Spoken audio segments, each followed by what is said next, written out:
Good afternoon, everyone, and welcome to your recorded session for your course literature review. I'm sure by now you have all missed me dearly, so I'm giving you the chance to see me here, trapped inside a PowerPoint, but hopefully not forever.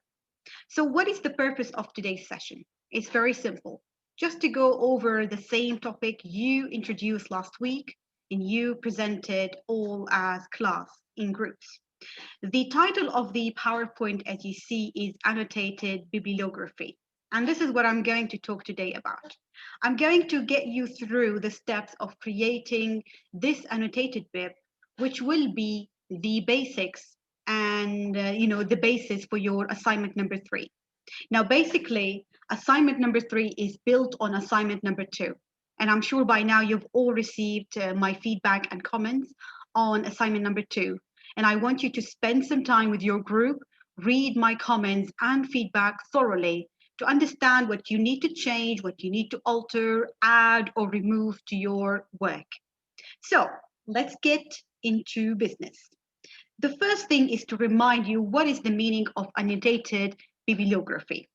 It is simply a collection of literature on a particular subject. In other words, you want to conduct a research about something, then you need to read a lot about it. You need to read what other people wrote about it, researchers, writers in the academia. And the collection of what you read about it, we call it annotated bibliography. So the purpose is to show that you understand what is the existing research about the topic you chose. So for example, the topic for your literature review for this semester is domestic uses of drones. So I need to understand that you understand what is the research related to this topic and how you actually get information from it and how to narrow it down and how to use it, basically effectively in your literature review. So usually you need to read a range of relevant sources in order to annotate them. But remember, as I say, it is a collection of everything you read.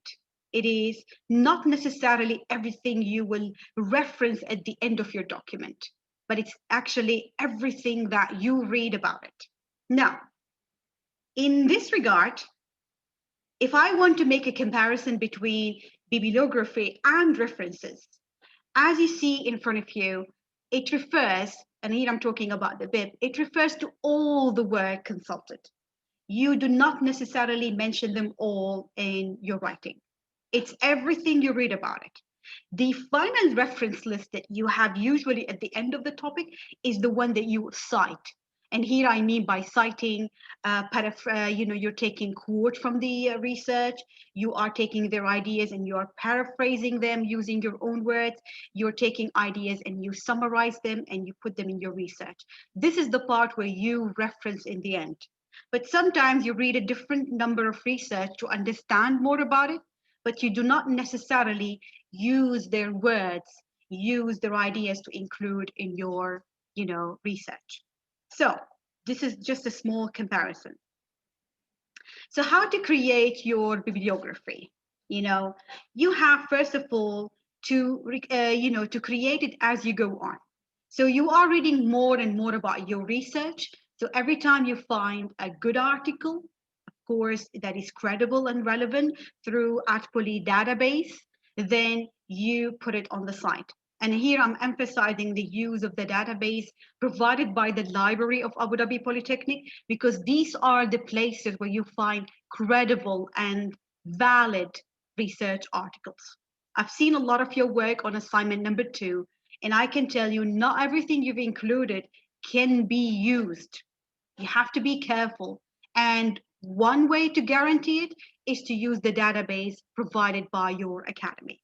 Now, record everything in a systematic manner. In other words, record every source that you find, and that actually will help you in your literature review. The way to do it is either creating an index card like paper-based, writing it as an index card, and I'll show you later how to do it, or you can use it online and then create Word document and then create them as small boxes. Now, what to include inside the annotated bibliography. I can put it into 3 stages: reference it, describe it, evaluate it. So when it comes to reference it, here you write, which is usually the first part of your kind of index card, the first row, it is for the reference, the annotation, the reference that you're using. So you just put it, and of course, make sure you use the right style. In our case, it has to be APA style, 6th APA style. That's the one you need to use. So once you put your source, then you do, or you move to the second one, which is describing what is the source you're using. So the first few sentences of your annotated bib, you should introduce the source by including a detailed description and summary of the text. So what is the information here included? I have listed them down, and you can see actually that I am blocking some of them. So maybe I have to do this. Okay, I'm just going to read it for you. First one, what type of source it is. Is it a journal, a book, an article? So you can say this journal article describes, it lists, analyzes, etc. Then who has produced the source? Who's the writer of the source? And who is the intended audience? Where, I mean, it was addressed to whom? What are the key topics? So the main topics that are included, and in this sense, using abstracts for that is very helpful. And then what are the main ideas? What are the findings, the conclusion that the writer came up with? And what is the information the source offered?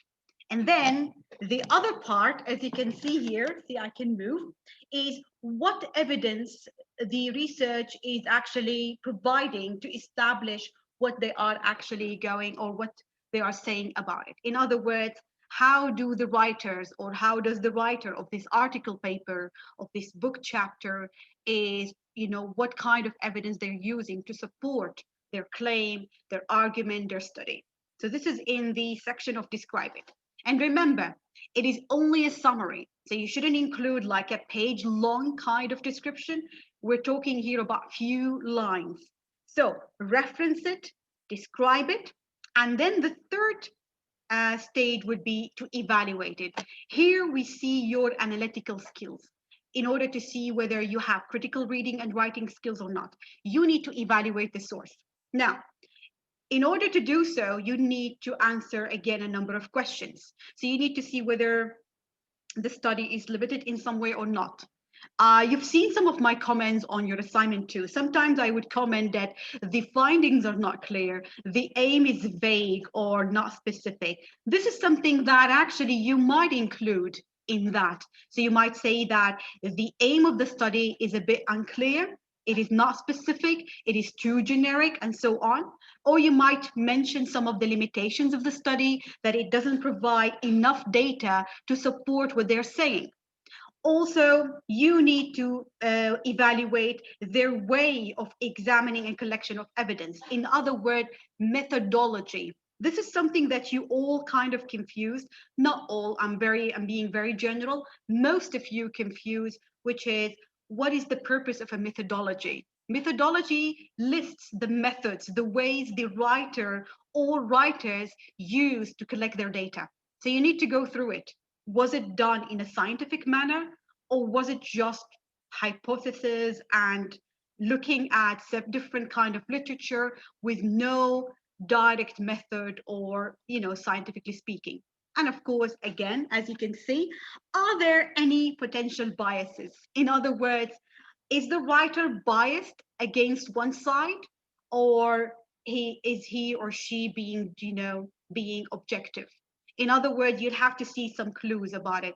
Is the writer stating that this kind of study is the best, or it is amazing, or I agree with this part?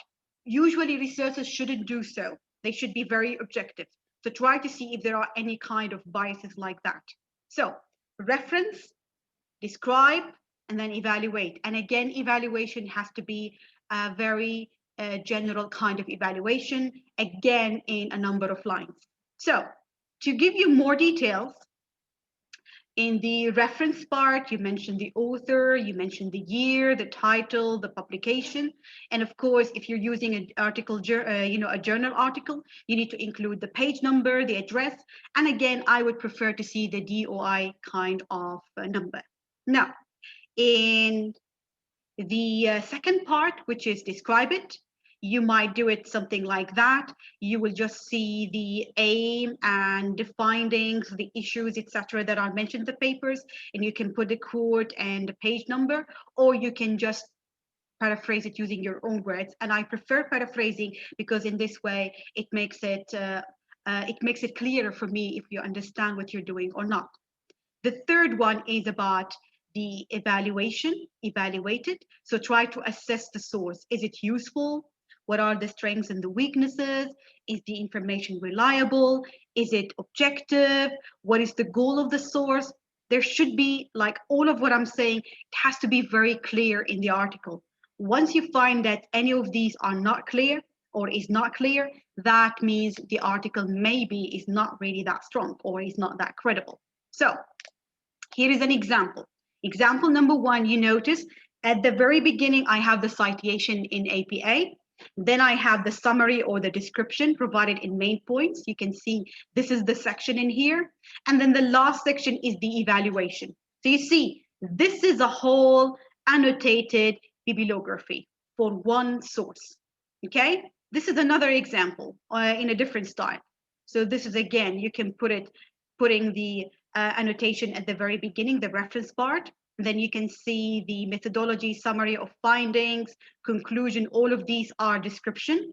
And then strengths and limitation can go under evaluation. So you can put it the same way. And notice how short, concise, and specific it is. A third example, you can actually do it again. You have the citation first, then you have the summary, and you have the evaluation, and of course the reflection is going to be part of it.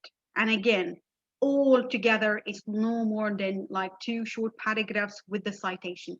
And this is exactly what your annotated bibliography should be. So if you have chosen, for example, 5 sources, and in assignment number 2, then you have to do 5 of these. So what is your assignment? What do you have to do? You have to provide detailed annotations to each source you found in your assignment number 2. Okay? And for those students who ended up with questionable sources, I say like something like this is not a good source, etc. You need to find new ones and you need to create that. I want only credible sources. Okay? And if you have credible sources, just go ahead and start. And you can do it in any style you want, whether this style or this style or this style. And in other words, I would be looking at a combination of 3 to 5 sources annotated as I have shown you here. Because some of you in assignment 2 only included 3. I would definitely prefer 5 because the more, the better. So here's a very quick recorded presentation. I hope you enjoyed it. And thank you very much for being great. Have a good day and looking forward to seeing you next week. Now, the deadline for assignment number 3 is going to be 1 week from today, which means you'll have to submit them by end of Sunday next week. Have a good day.